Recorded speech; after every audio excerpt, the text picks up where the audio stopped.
It's about a man, Robert McCall, who kind of has this questionable past that he's kind of put away. He's gonna retire. He's kind of self-imposed retire. He's in a self-imposed retirement, and he goes to this diner at the same time every day, and he meets this young girl named Terry, and she seems to be in a violent situation, surrounded by Russian gangsters, and she's kind of in this, what it seems to be a sex trafficking ring, and he doesn't really mean to injects himself into her life a little bit, and then he realizes that she's a beautiful person who has a lot of heart and a lot of soul, and it kind of reignites this kind of spark inside of him, this kind of need for justice and to be a vigilante and kind of save her from this situation. And so when he sees her get kind of beat up by her pimps, she kind of ignites this thing in him, and he goes to kind of save her and everyone else in this situation,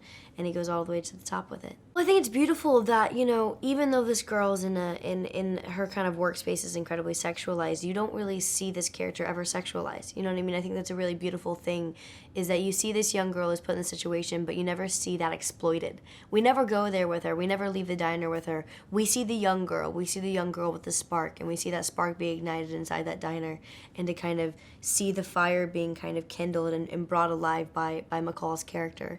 And I think that's really special, and we don't see that a lot. It was hard, but I had my teacher. She would write down everything phonetically, so I kind of just had to read the phonetics of it, and that's about it. And I had little cheat sheets in my pockets, and I would go over it and over it and over it with little headphones on, and listen to it, and kind of rehearse it, and just kind of try and memorize the cadence of it, because that's kind of how it is when you don't really know the language.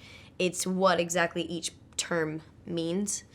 So yeah, it was fun. It was exciting. Honestly, what I saw in this role was it was something to escape into.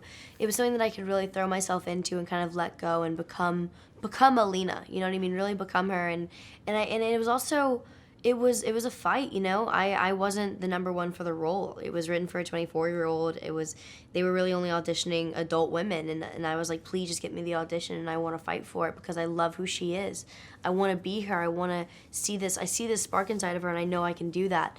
And I fought really hard for it, and I think that definitely got me even more excited for it. In the sense that I wanted to kind of escape into the role, I gained about 10 or 15 pounds for the role, and I really wanted to become Alina, and I wanted people to see her on screen and not go, oh, that's Chloë, you know what I mean? Because I do a lot of movies in 1 year, you know what I mean? They all come out, so I wanted this one to be something where you go and see the movie and you go, wait, is that Chloë? Like, is that actually her? And I think that Antoine and I really accomplished that. Well, I met the girls at the Children of the Night, and the first thing they said to me, they were like, you are scrawny, and you got short hair, and you would never get a man. No one wants that. And I was like, all right, okay. And I kind of loved their spunk, and they didn't care about, like, working out and stuff. They were like, they loved their bodies, they loved who they were, and they loved what they were, you know what I mean? They were fine with their soul and their being, and they had this fire, you know what I mean? This kind of unobtainable fire that I wanted to kind of grasp and hold on to. And so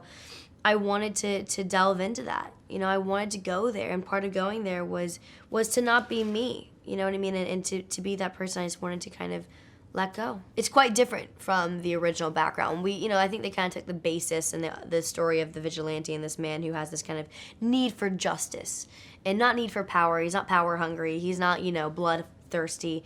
He literally just has a need for justice and to equalize a situation and make it equal. You know what I mean? That's literally it. It's exactly the title, in a sense, almost to a cliche point when I say it. Ladies and gentlemen, you're watching Hey You Guys!